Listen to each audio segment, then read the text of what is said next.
चला विद्यार्थी मित्रांनो नमस्कार. आपण पहिल्या भागामध्ये महाराष्ट्राचा प्राकृतिक भाग बघत आहोत आणि पहिल्या भागामध्ये आपण बघत असताना कोकण हा महाराष्ट्राचा पहिला प्राकृतिक भाग आपण पाहिलेला आहे. नेमकं त्या टॉपिकवर प्रश्न कशा पद्धतीने येतात आणि आलेल्या प्रश्नाचं उत्तर आपण कशा पद्धतीने सोडवायचं या दोन्ही बद्दल आपण कोकणाबद्दल माहिती बघितलेली आहे. त्यासाठी भाग 1 क्रमांक तुम्हाला पहिल्यांदा बघावा लागेल आणि आज आपण महाराष्ट्राच्या प्राकृतिक भागाचा भाग क्रमांक 2 बनवत आहोत. आणि या 2 भागामध्ये आपल्याला काय बघायचं आहे तर आपल्याला याच्यामध्ये बघायचं आहे सह्याद्री पर्वत. सह्याद्री पर्वतालाच आपण पश्चिम घाट या नावानं सुद्धा ओळखलं जातं. पश्चिम घाट म्हणजे पश्चिम घाटाचा अभ्यास करत असताना आपल्याला नेमकं या पश्चिम घाटावरती प्रश्न कशा पद्धतीने येतात आणि आपल्याला त्या प्रश्नाचं उत्तर कशा पद्धतीने सोडवायचंय याच्याबद्दल माहिती बघायची. एकंदरीत आपण पहिल्या लेक्चरमध्ये असं सांगितलं होतं की महाराष्ट्राचे एकूण 3 प्राकृतिक भाग पडतात आणि 3 प्राकृतिक भागाचा अभ्यास करत असताना यामध्ये आपण एक पहिला भाग बघितला होता, त्याला आपण कोकण म्हटलं होतं. दुसरा भाग आपला सह्याद्री पर्वताचा होता आणि तिसरा भाग आपल्याला पठार याच्याबद्दल बघायचंय. आज आपण भाग क्रमांक 2 म्हणजे भाग क्रमांक 2 मध्ये आपण फक्त याच्यामध्ये काय बघणार आहोत तर याच्यामध्ये सह्याद्री पर्वत किंवा पश्चिम घाट आणि या टॉपिकवर प्रश्न कशा पद्धतीने येतात याच्याबद्दल एक आपल्याला माहिती बघायची. तर चला बघ आपण चालू करूया. सह्याद्री पर्वताचा विचार करता सगळ्यात पहिला महत्वाचा जे की कायमस्वरूपी प्रश्न परीक्षेमध्ये पडलेला आपल्याला दिसून येतो किंवा महाराष्ट्राचा प्राकृतिक जलविभाजक म्हणून कोणत्या पर्वताला ओळखलं जातं तर त्याचं उत्तर आहे महाराष्ट्राचा प्राकृतिक विभाग म्हणून सह्याद्री पर्वताला ओळखलं जातं. हे आपल्याला पहिल्यांदा लक्षात ठेवावं लागेल. मग आता याच्यामध्ये बघा सह्याद्री पर्वताचा विचार करता एकंदरीत आपल्याला थोडक्या स्वरूपामध्ये तुम्हाला समजून सांगतो की बाबा हा जर या पद्धतीने आपण सह्याद्री पर्वत अभ्यासला तर या सह्याद्री पर्वताचा अभ्यास करत असताना नेमका याचं स्वरूप कसं आहे हे पहिल्यांदा आपल्याला समजून घेणं गरजेचं आहे. याच्यामध्ये आपल्याला एक गोष्ट लक्षात ठेवावी लागेल. उत्तरेला जवळपास नंदुरबार पासून चालू होणारा नंदुरबार या जिल्ह्यापासून चालू होणारा सह्याद्री पर्वत हा महाराष्ट्रामध्ये जवळपास कोल्हापूर पर्यंत हा सह्याद्री पर्वत महाराष्ट्राचा आहे. पण एक गोष्ट आपल्याला अशी लक्षात ठेवावी लागेल की हा सह्याद्री पर्वत फक्त महाराष्ट्रापुरताच मर्यादित नाही तर हा नंदुरबार पासून खाली कन्याकुमारी पर्यंतचा हा सह्याद्री पर्वत आहे.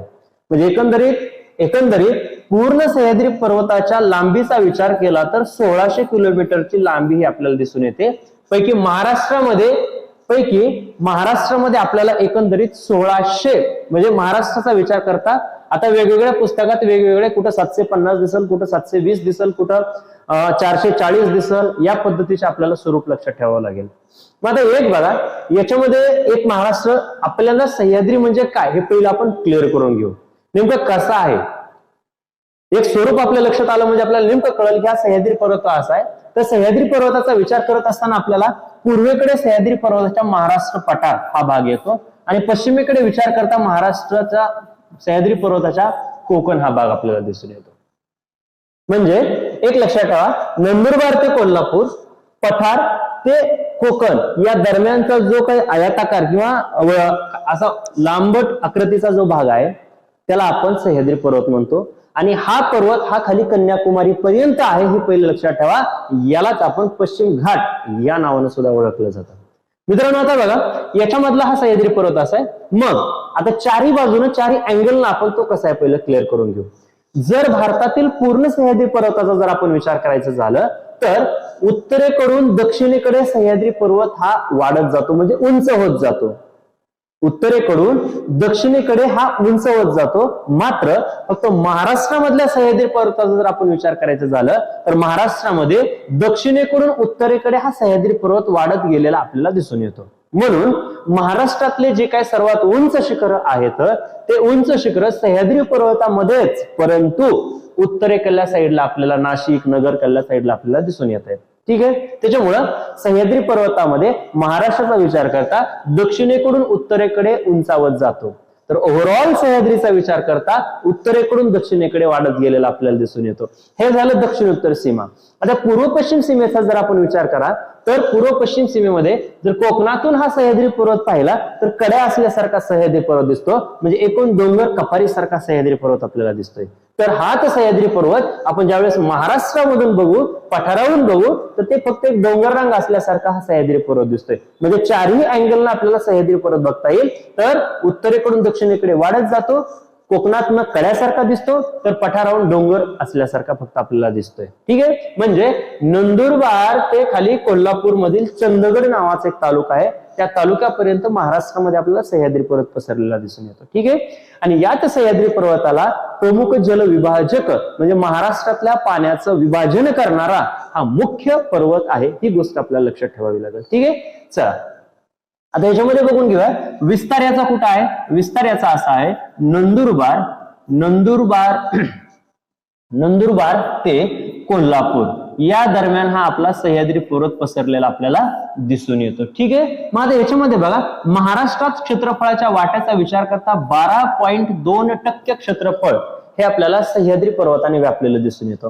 एकूण लांबीचा विचार करता एकूण लांबी ही 1600 किलोमीटरची सह्याद्री पर्वताची आहे, तर महाराष्ट्रामध्ये 750 आपण दाखवलं, परंतु वेगवेगळ्या पुस्तकात वेगवेगळी ही तुम्हाला आकडेवारी दिसू शकते. उंचीचा विचार करता 915 मीटर ते जवळपास 1220 मीटर ही उंची असलेली आपल्याला दिसून येते. ठीक आहे, आणि दुसरा एक प्रश्न परीक्षेत वारंवार आलेला आहे की सह्याद्री पर्वत हा कंकणाकृती कोणत्या ठिकाणी दिसून येतो, तर 1-2 नद्यांचं नाव लक्षात ठेवायचं. याच्यामध्ये पहिली नदी आहे सावित्री आहे. या सावित्री नदीपाशी आपल्याला हा सावित्री आणि वैतरणा ह्या 2 नद्या अशा आहेत. या 2 नद्याच्या उगमाजवळ लक्षात ठेवा, या 2 नद्यांच्या उगमाजवळ कोणत्या सावित्री आणि वैतरणा या 2 नद्याच्या उगमाजवळ कंकणाकृती हा सह्याद्री पर्वत बनलेला आहे. ही गोष्ट आपल्याला लक्षात ठेवावी लागेल. ठीक आहे, चला नेक्स्ट आपल्याला बघायचं सह्याद्री पर्वतामध्ये अजून एक कन्सेप्ट आहे, ती म्हणजे घाटमाता. आता घाटमाता म्हणजे काय, पर्वत तर आपल्याला या पद्धतीने असतो माहिती आहेच, परंतु पर्वतावरती सुद्धा जर या स्वरूपामध्ये म्हणजे या घाटमाता याचा अर्थ टेबल लँड परिसर म्हणजेच घाटमात्यामध्ये आपल्याला महाबळेश्वर हे एक नाव लक्षात ठेवावं लागेल. कोणतं, महाबळेश्वर. ठीक आहे, त्यानंतर पाचगणी हे पण ठिकाण आपल्याला घाटमाथ्यावरती आहे. त्यानंतर माथेरान हे सुद्धा ठिकाण आपल्याला घाटमाथ्यावरती असलेलं दिसून येतं. म्हणजे थंड हवेचे ठिकाणं किंवा सह्याद्रीतील थंड हवेचे ठिकाणं म्हणून यांची ओळख आहे घाटमाता. याचा अर्थ उंचावरील परंतु सपाट प्रदेश ज्या ठिकाणी असेल त्या ठिकाणी आपल्याला घाटमाता म्हणता येईल. ठीक आहे, त्यानंतर बघा सह्याद्रीतील सर्वात उंच शिखरांचा विचार करता आताच आपण बघितलं की सह्याद्रीचा विचार करता सह्याद्रीची उंची ही दक्षिणेकडून उत्तरेकडे वाढत जाते, म्हणून या ठिकाणी आपल्याला उंच शिखर बघायला मिळतात. तर याच्यामध्ये महाराष्ट्रातलं सर्वात उंच शिखर हे आपल्याला कळसुबाई हे नाव आपल्याला लक्षात ठेवावं लागेल. कळसुबाई असेल महाराष्ट्रातलं सर्वात उंच शिखर. ठीक आहे, त्याच्यामुळं हे बघा. आणि दुसरी गोष्ट ओव्हरऑल 1600 किलोमीटरचा जर आपण विचार केला तर महाराष्ट्रातलं नव्हे तर भारतातलं सर्वात मोठं उंच शिखर ते आहे अण्णयमुडी. ठीक आहे, अण्णयमुडी हे आपल्याला ठिकाण असलेलं दिसून येतं. याची उंची 2695 मीटर असलेली आपल्याला दिसून येते. ठीक आहे, मग 2 प्रश्न आपल्या इथे क्लिअर होऊन जातील. एक, भारतातलं सह्याद्री पर्वतातलं सर्वात उंच शिखर कोणतं, तर ते अण्णयमुडी. आणि महाराष्ट्रातलं सह्याद्री पर्वतातलं उंच शिखर कोणतं, तर त्याचं नाव असेल कळसुबाई. 1646 मीटर ही त्याची आपल्याला उंची असलेली दिसून येते. 2 प्रश्न आपल्याला व्यवस्थितपणे लक्षात ठेवावे लागतील. ठीक आहे, चला म्हणजे दोन्ही प्रश्न आपले क्लिअर झाले की असं सह्याद्रीतलं महाराष्ट्रातलं सर्वात उंच शिखर कळसुबाई आणि सह्याद्रीतलं उंच शिखर म्हणजे भारतातलं ते अण्णयमुडी खाली दक्षिणेला आहे. ही गोष्ट आपल्याला लक्षात ठेवावी लागेल. ठीक आहे, चला नेक्स्ट आपल्याला बघायचंय सह्याद्री पर्वतातील डोंगर रांगा. आता हा मुद्दा महत्वाचा आहे आणि हे परीक्षेमध्ये तुमचा मार्क जाणार नाही याची काळजी आपण घेतलेली आहे. एक ना एक डीप मध्ये आपल्याला हे पॉइंट्स नेमकं कसं आहे, सह्याद्री पर्वत कसा आहे आणि त्यांच्या डोंगर रांगा नेमक्या कशा पद्धतीने पसरलेल्या आहेत ह्याच्याबद्दल माहिती बघूयात. आता एकंदरीत बघा, हा जर आपण सह्याद्री पर्वत या पद्धतीने आपण जर गणला गेला तर या सह्याद्री पर्वताचा विचार करत असताना एक की बाबा हा उत्तरेला महाराष्ट्राच्या उत्तरेला एक पर्वत आहे या बाजूने असा, त्यानंतर 2 नंबरचा त्याच्या खाली थोडासा हा सुळके आहेत, ही सह्याद्री पर्वताचे सुळके पसरलेले आहेत. ठीक आहे, त्यानंतर त्याच्या खाली अजून एक सुळका आलेला आहे आणि हा सुळका झाल्याच्या नंतर शेवटीला अजून एक सुळका आलेला आपल्याला दिसून येतो. म्हणजे एकंदरीत हा आपल्याला जर आपण गृहीत असं धरलं की बाबा हा आपला सह्याद्री पर्वत आहे तर या सह्याद्री पर्वताचा विचार करत असताना सह्याद्री पर्वताचे सुळके म्हणजेच हे डोंगर रांगा गेलेल्या आहेत याचा अर्थ काय तर याच्यामध्ये जवळपास नद्यांचं विभाजन झालेलं आपल्याला दिसून येतं म्हणून सह्याद्री पर्वतात उगम पावलेल्या नद्या काही या दिशेने वाहत जातात तर काही पूर्वेकडे वाहत जातात म्हणून महाराष्ट्रातल्या नद्यांचं विभाजन एकतर पूर्व वाहिन्या आहे नाहीतर पश्चिम वाहिन्या आहेत मग आता याच्यामध्ये व्यवस्थित बघा एक व्यवस्थित एकदम छान पद्धतीने लक्षात ठेवा तुमचा मार्ग जाणार नाही ठीक आहे सगळ्यात वरी आपल्याला सातपुडा नावाचा एक पर्वत दिसून येतो कोणता सातपुडा पर्वत सातपुडा पर्वताच्या जर खाली आलं तर आपल्याला दुसरा सातमाळ अजिंठा नावाचा पर्वत दिसून येतो ठीक आहे डोंगररांग एक सह्याद्री पर्वताची डोंगररांग सातमाळ अजिंठा त्याच्यात थोडस खाली आपण आलो तर त्याच्या खाली आपल्याला हरिश्चंद्र बालाघाट नावाची डोंगररांग दिसून येते कोणती हरिश्चंद्र बालाघाट आणि सगळ्यात खाली जर आपण बघितलं तर आपल्याला इथं शंभू महादेव डोंगररांग दिसून येते कोणती शंभू महादेव डोंगररांग आता बघा एक हा सह्याद्री आहे आणि इथं हा सातपुडा पर्वत आणि इकडे नंदुरबार जिल्हा इथून पुढे खाली सह्याद्री पर्वत चालू झालेला आहे तर याचे सुळके या स्वरूपामध्ये आपल्याला झालेले दिसून येत आहेत आता याच्यामध्ये बघा सातपुडा पर्वतामध्ये एकूण 7 पुड्यापैकी पहिल्यांदा आपण सातपुडा क्लिअर करून घेऊया एक बघा सातपुडा नावाचा जो पर्वत आहे तो महाराष्ट्राची उत्तर सीमा नैसर्गिक सीमा म्हणून आपण ह्याला गणलं गेलं आता या सातपुड्याचं सुरुवातीला थोडक्यामध्ये आपण इथं समजून घेऊयात म्हणजे मार्क जाणार नाही ह्याच्यातले 2 पुढे आहेत एक गाविलगड एकंदरीत 7 पुढे म्हणजे 7 पैकी 2 पुढे आपल्या महाराष्ट्रामध्ये सुळके आलेले आहेत त्याच्यामध्ये गाविलगड एक डोंगररांग अशी आहे आणि दुसरी गोष्ट इकडे एक डोंगररांग आहे तिला आपण तोरणमाळ डोंगररांग म्हणतो ठीक आहे दोन्ही प्रश्न व्यवस्थित समजून घ्या परीक्षेत मार्क जाणार नाही याची काळजी मात्र आपण तंतोतंत घेतलेली आहे ठीक आहे हे 2 डोंगररांग अशा आपल्याकडे आलेले आहेत मग परीक्षेत येतं गाविलगड मधील थंड हवेचं ठिकाण कोणतं तर थंड हवेचं ठिकाण आपल्याला लक्षात ठेवायचं चिखलदरा ठीक आहे थंड हवेचं ठिकाण कोणतं चिखलदरा तर तोरणमाळ हे सुद्धा थंड हवेचंच ठिकाण आहे त्यानंतर दुसरा प्रश्न असा येईल तुम्हाला गाविलगड मधील जे शिखर आहे किंवा गाविलगड पर्वतामधील सर्वोच्च शिखर कोणतं तर तुम्हाला ते नाव लक्षात ठेवावं लागेल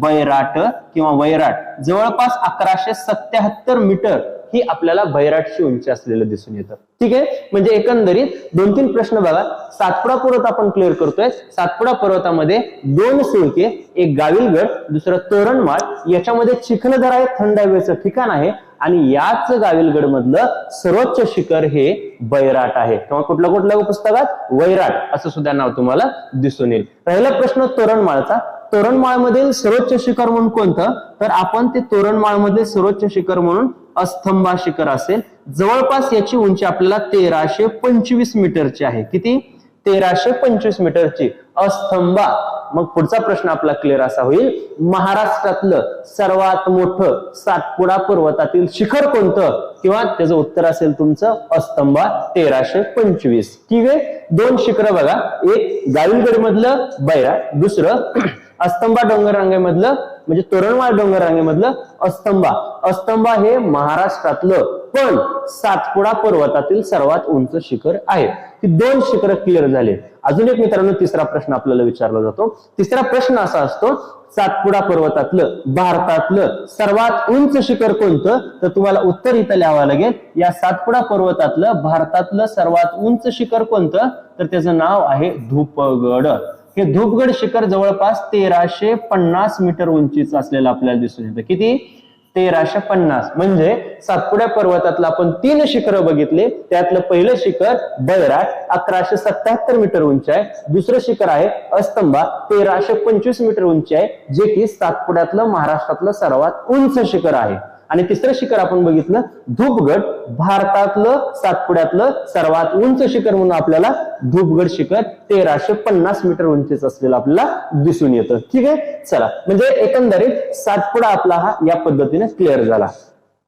माझा एक गोष्ट अशी लक्षात ठेवा हे जे पर्वत ही जे डोंगर रांगा पसरलेल्या आहेत हे आपण नदींचं विभाजन केलेलं आहे ही सुद्धा गोष्ट आपल्याला लक्षात ठेवावी लागेल तर सातपुड्याच्या उत्तरेला विचार करता सातपुड्याच्या उत्तरेला आपल्याला नर्मदा नावाची नदी बघायला मिळेल नर्मदाच्या खाली सातपुड्याच्या खाली आपल्याला तापी नावाची नदी बघायला मिळेल तापीच्या खाली आलो की आपल्याला गोदावरी नावाची नदी बघायला मिळेल गोदावरीच्या थोडस खाली आपण आलो की गोदावरीच्या खाली आपल्याला भीमा नावाची नदी बघायला मिळेल आणि भीमेच्या खाली सर्वात शेवटी आपल्याला कृष्णा नावाची नदी बघायला मिळेल.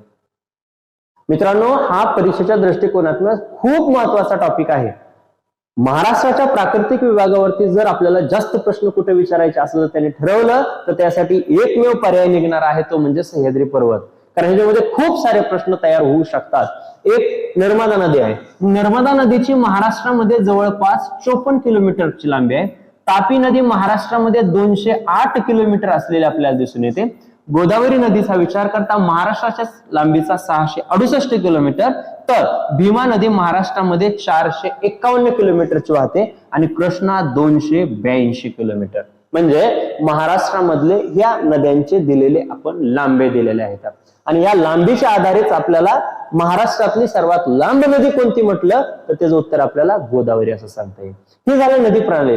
पण डोंगर रांगेचा विचार करता हे जर सांगितले की 2 सुळके, एकंदरीत हा जो सातमाळ नावाचा जो आहे, ह्या सातमाळला नाशिकमध्ये या पर्वताला सातमाळ म्हणून ओळखलं जातं. तर अजिंठा म्हणून छत्रपती संभाजीनगर साठी त्याच डोंगर रांगेला आपण काय म्हणून ओळखलं जातं, अजिंठा डोंगर रांगा. त्यानंतर हरिश्चंद्र बालाघाट, हरिश्चंद्र हे आपल्याला नगर या जिल्ह्यामध्ये हरिश्चंद्र असं नाव घेतलेलं दिसून येतं. तर बालाघाटला एक प्राथमिक स्वरूपामध्ये 2-3 जिल्हे आहेत, पैकी आपण फक्त बीड जिल्ह्याचं नाव घेऊयात या ठिकाणी. त्यानंतर शंभू महादेव डोंगर रांगेसाठी 1-2 जिल्हे आपण लक्षात ठेवूयात, सातारा आणि सांगली ह्या 2 जिल्ह्यामध्ये आपल्याला शंभू महादेव डोंगर रांगे म्हणजे शिखर शिंगणापूर देवाचं जे स्थान आहे ते आपल्याला या 2 जिल्ह्यामध्ये किंवा शंभू महादेव डोंगर रांगेमध्ये असलेलंच आपल्याला दिसून येतं. त्यामुळे ह्या डोंगर रांगा आपल्याला या पद्धतीने लक्षात ठेवाव्या लागतील. मित्रांनो, याच्या व्यतिरिक्त येणारा प्रश्न विचारला तर जास्तीत जास्त याच्यावरतीच विचारला जाऊ शकतो. पैकी याच्यामध्ये नर्मदा नदीचा उगम जर कुठे विचारलं तर तिथं नाव लक्षात ठेवायचं अमरकंटक. ठीक आहे, नर्मदा नदी मध्य प्रदेशमध्ये दिसून येते. तापी नदीचा जर आपल्याला उगम विचारला तर तापीमध्ये मुलताई या ठिकाणी आपल्याला तापी नदीचा उगम झालेला दिसून येतो. त्यानंतर गोदावरी नदीचा उगम विचारला तर गोदावरीचा उगम आपल्याला त्र्यंबकेश्वर या ठिकाणी गोदावरी नदीचा उगम झालेला आपल्याला दिसून येतो. त्यानंतर भीमा नदीचा जर उगम विचारला तर भीमा नदीचा उगम आपल्याला भीमाशंकर या ठिकाणी आपल्याला विचारला सांगता येईल. आणि कृष्णा नदीचा जर उगम विचारला तर कृष्णा नदीचा उगम हे आपल्याला महाबळेश्वर या ठिकाणी कृष्णा नदीचा उगम झालेला आपल्याला दिसून येतो. ठीक आहे, महाबळेश्वर. त्यांनी कितीही फिरवून प्रश्न विचारू द्या, आयोगाने कितीही फिरवला जरी प्रश्न असेल तरी आपण मात्र एकदम चांगल्या पद्धतीची आणि अशा पद्धतीची जर तयारी केली तर आपला मार्क कदापि जाणार नाही, ही सुद्धा गोष्ट आपल्याला लक्षात ठेवावी लागेल. त्यांनी कितीही फिरवल्या मग या पद्धतीने आपल्याला अभ्यास करता येऊ शकतो. त्यासाठी नदी असेल. आता मग परीक्षेत येणारा प्रश्न कसा येईल आणि कसा फिरवून विचारला जाईल हे पहिले क्लिअर करून घेऊया. सातपुडा पर्वतामुळे कोणत्या 2 नद्यांचं विभाजन झालेलं आहे. प्रश्न काय असेल, सातपुडा पर्वतामुळे कोणत्या 2 नद्या विलग झाल्या. त्यातली पहिली नदी आहे नर्मदा आणि दुसरी नदी आहे तापी नदी. त्यानंतर पुढचा प्रश्न असेल, सातमाळ अजिंठ्यामुळे कोणत्या 2 नद्या विलग झाल्या. त्यातला पहिली असेल तापी आणि खाली दक्षिणेकडे असेल गोदावरी. किंवा प्रश्न असा फिरून विचारला जाईल किंवा गोदावरी आणि तापी या 2 नद्याच्या मध्ये कोणती डोंगर रांग आहे. तर आपल्याला उत्तर सांगता आलं पाहिजे सातमाळ अजिंठा डोंगर रांग ही 2 प्रदेशाच्या मध्ये आहे. ठीक आहे, या पद्धतीने बघा आपल्याला असा प्रश्न विचारला. पहिलं हे लक्षात ठेवा, भारतातलं सर्वात उंच मात्र सातपुड्यातलं शिखर कोणतं, धूपगड. सातपुड्यामध्ये गाविलगड नावाच्या डोंगर रांगेतलं सर्वात उंच शिखर बैराट हे अमरावती या ठिकाणी आहे. कोणत्या ठिकाणी, अमरावती. त्यानंतर तोरणमाळ अस्तंबा महाराष्ट्रातलं पण सातपुड्यातलं सर्वात उंच शिखर कोणतं तर आपल्याला काय नाव सांगता येईल त्याच्यामध्ये, अस्तंबा शिखर. ठीक आहे, म्हणजे या पद्धतीने आपल्याला माहिती बघता येईल. नेक्स्ट आता आपल्याला बघायचे, दिलेलीच माहिती आहे, जवळपास सातपुडा पर्वत घेतलाय. सातपुडा पर्वताची आपल्याला लांबी विचारली तर सातपुडा पर्वताची 900 किलोमीटरची लांबी आणि रुंदीचा विचार करता 160 किलोमीटरची रुंदी असलेला आपल्याला दिसून येतं. प्रश्न आत्ताचेच आहेत. गाविलगड टेकड्यामधील सर्वोच्च शिखर कोणतं तर गाविलगड टेकड्यामधलं सर्वोच्च शिखर हे कोणतं आहे तर त्याचं नाव आहे बैराट. आणि थंड हवेचं ठिकाण कोणतं तर थंड हवेचं ठिकाण आहे चिखलदरा. ठीक आहे, हे कुठं आहे तर हे आहे अमरावती या ठिकाणी. कोणत्या ठिकाणी आहे, अमरावती. कसाही प्रश्न विचारू द्या आपला मार्क जाणार नाही याची काळजी आपण घ्यायची. भारतातील सातपुडा पर्वतातील सर्वोच्च शिखर भारतातील त्याचं नाव आहे धूपगड, जवळपास 1350 किलोमीटर आणि बैराट आहे 1177 किलोमीटर. ठीक आहे. त्यानंतर महाराष्ट्रातील सातपुडा पर्वतातील सर्वोच्च शिखर आताच आपण बघितलं, त्याचं नाव काय आहे? अस्तंबा शिखर, जवळपास 1325 किलोमीटरची त्याची उंची आहे. मीटर, सॉरी, हे दोन्ही मीटर, हे तिन्ही एकक हे जे मीटर मध्ये आपल्याला लक्ष ठेवावे लागतील. ठीक आहे. या पद्धतीनं महाराष्ट्रातील ज्या काही स्थानिक, अजून एक बघा, आपल्याला स्थानिक डोंगर रंगावरती प्रश्न पडलेले सतत दिसून येत आहेत. मग त्याच्यासाठी आपण हे सुद्धा क्लिअर करून घेण्याचा प्रयत्न केला. धुळेचा विचार करता महाराष्ट्राच्या इकडच्या बाजूला आहे, तर धुळे या ठिकाणी गाळणा नावाची आपल्याला एक डोंगर रांग दिसेल. कोणत्या? गाळणा. भंडारा आणि गोंदियाचा विचार करता भंडारा आणि गोंदियामध्ये दरकेसा नावाची डोंगररांग आपल्याला दिसून येते. हे मॅप मध्ये भरा, नकाशात भरा. नकाशात भरलं की ऍज इट इज मॅप आपल्याला जशाची तसा दिसून येतो, हे जे काय एक लक्षात ठेवा. परभणी आणि नांदेडमध्ये निर्मल नावाची डोंगररांग आपल्याला दिसून येते. निर्मल नावाची डोंगररांग. त्यानंतर फक्त नांदेडचा विचार करता नांदेडमध्ये आपल्याला मुदखेड नावाची डोंगररांग दिसून येते. कोणती? मुदखेड नावाची. गडचिरोलीचा विचार करता भामरागड, कोणता?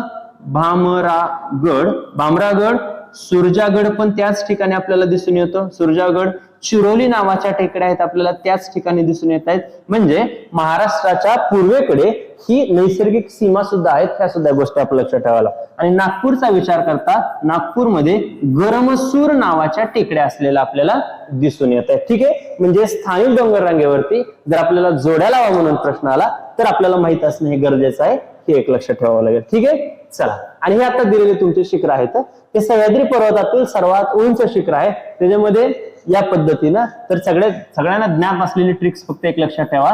क सा मी हसतो, कसा मी हसतो, याच्यानुसार आपल्याला शिखर कायमस्वरूपी पहिले 6 तरी शिखर लक्षात राहील. क म्हणजे कळसुबाई, सा म्हणजे साल्हेर, म म्हणजे महाबळेश्वर, ह म्हणजे हरिश्चंद्रगड आणि स म्हणजे सप्तशृंगी आणि तो म्हणजे तोरणा. म्हणजे महाराष्ट्रातले सर्वात उंच 6 शिखर आपल्याला या ट्रिक्सच्या माध्यमातून लक्षात ठेवावे लागतील.